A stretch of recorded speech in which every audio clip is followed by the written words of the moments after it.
Hey, I'm Victor. I've been driving trucks for over 20 years. I have over 2 million safe driving miles. I have a healthy respect for railroad crossing. I sure don't want to tangle with a train. How about you, Vicky? Well, Victor, there are lots of things to be aware of. First of all, crossbucks do more than just show where the road crosses the tracks. Crossbucks mean yield. Always expect a train.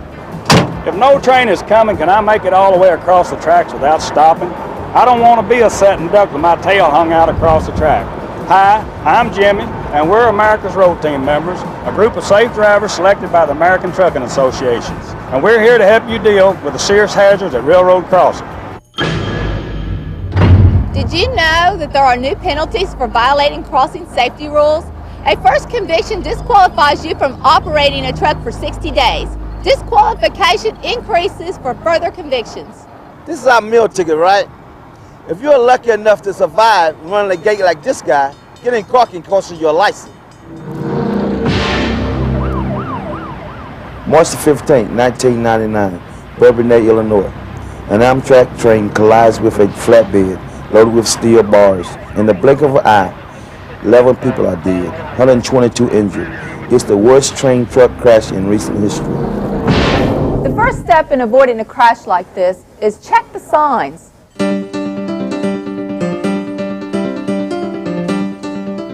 The advance warning sign, it's round with a black on yellow symbol.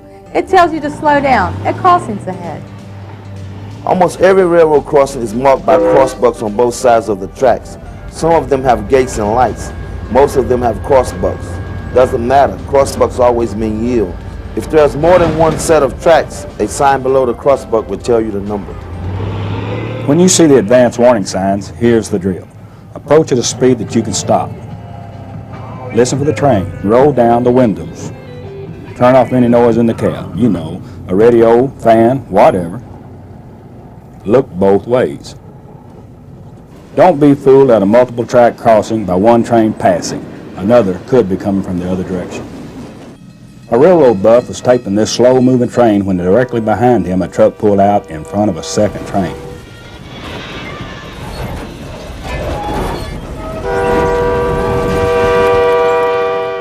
That trucker didn't check for a train on every track in both directions. March 8, 1996, near Fort Payne, Alabama, a freight train hits a flatbed, killing the driver and 2 passengers. Probable cause: the truck driver disregarded the crossbuck sign. The train horn was sounding, but the truck windows were closed. Crossings marked only by crossbucks leave the decision when to cross up to the driver. Follow our motto: look, listen, live. If you are transporting hazardous materials, however, you must stop. The law specifies a stopping point between 15 to 50 feet from the nearest rail. Lights and gates. When you see flashing lights and gates lowering, stop. A train is coming. It's unsafe and illegal to cross.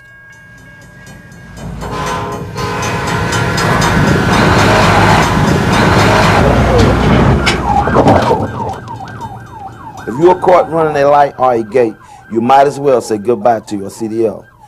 You are also legally liable for any deaths, injuries, or damages. You're going to have to go with me. Here's a scary statistic. Half of all collisions take place at crossings with active warning devices such as flashing lights and gates. Drivers think they can beat the train and don't make it. Why risk your life to save a couple of minutes? When the signal flashes and the gate lowers, stop. March 20th, 1996, Clarendon, Pennsylvania. A freight train crashes into a tractor pulling a tank trailer. Probable cause: the truck driver misjudged the proximity of the train. Can you tell how far away this train is? Can you tell how fast it's traveling? Because of your perspective, a train appears to be farther away and moving more slowly than it actually is. Don't you misjudge the proximity or speed of a train. Here's another tip. Once you start crossing the tracks, never change gears and risk stalling. No two crossings are the same. Here are some that cause problems for us truckers. June 18, 1998, Portage, Indiana. A tractor with a set of doubles started through a crossing at a steel mill. Halfway through, the gate lowered, trapping the truck. The driver thought there was enough space between the tracks, but the second trailer carrying a 19-ton steel coil hung over the track. The collision slung the steel coil into the lead car, killing 3 people.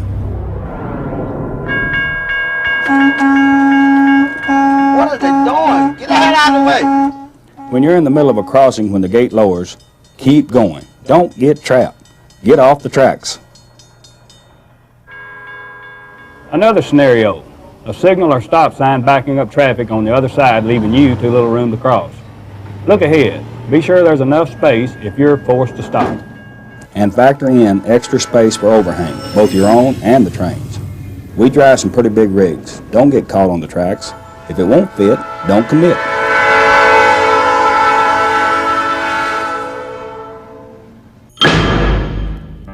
May the 2nd, 1995, Sycamore, South Carolina. A tractor with a low bed trailer got stuck on a hump crossing. The driver spent 35 minutes in a wasted effort to move the truck before it was struck by an Amtrak train.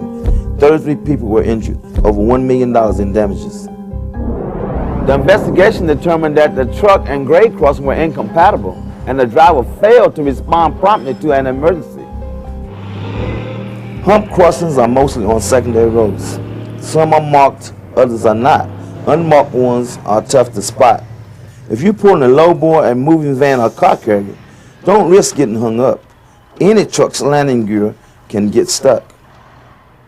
Hey, if there's any doubt about clearing it, find another crossing.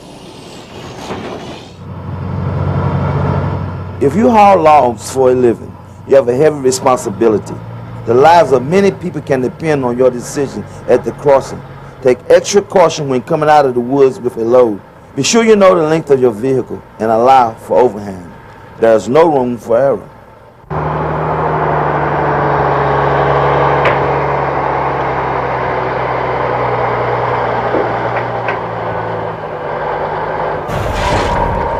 If your unit gets stuck, get out and stay out of the cab.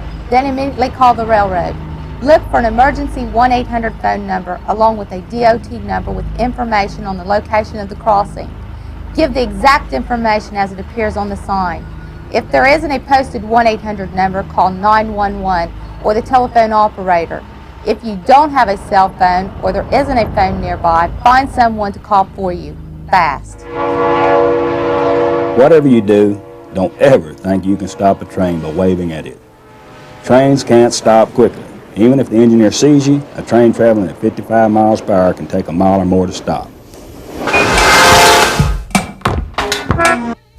Each railroad crossing holds potential for disaster, but not if you know what you're doing.